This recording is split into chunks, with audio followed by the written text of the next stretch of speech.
My name is Jasmine McCloud. I am originally from Jacksonville, Florida, where my mother was in an abusive relationship the majority of my childhood, and I was raped by her husband. And from then on, the abuse just got worse, and we ended up moving to a shelter for battered women and children. My mother was mentally disturbed. I was the mother.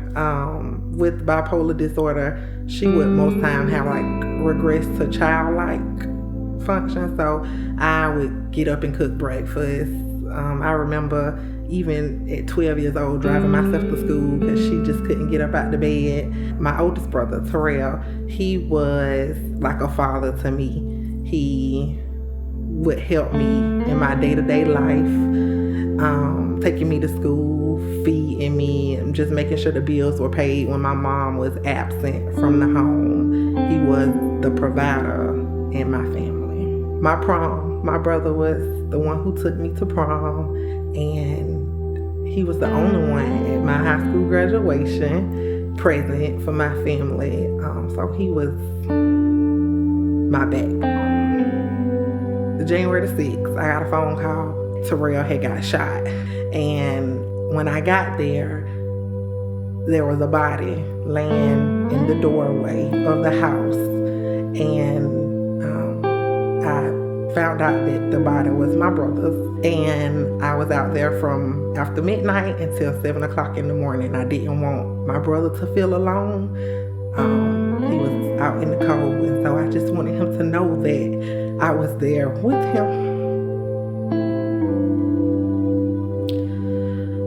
Immediately, I became unattached from the world. I didn't feel like I fit in with my family. I didn't even feel like I knew them, because all I've known was him. And I started to question God. I grew up without a mother being present. I grew up without my father being present. And so all I had was my brother. So I didn't understand. I got numb. I got real numb. I can remember just being in my room on the floor for days. I did everything I could to try to end my life, including drugs. And something in me wanted to give God one last chance.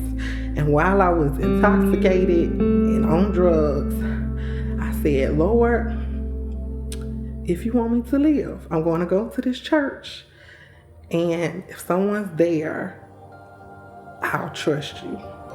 Brad's email came in on my phone, and I looked at the email, and at the bottom was the phone number, and I pressed on my phone to call it, and I got Dawn. It was huge. It was a huge experience for me to feel loved by people that I didn't know, because I didn't know Dawn or her mother or Michelle, and they embraced me and they prayed for me and they gave me hope. Now, I guess 1 year after my brother has passed away, I can see the change in me spiritually. I went through inner healing at church, and I was able to forgive the man that killed my brother. I was able to forgive my parents, and I'm not a slave to my past anymore.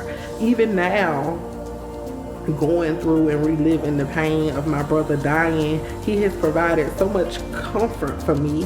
I felt pain, and it's okay for me to go through my pain, but I still felt God's love. It's amazing.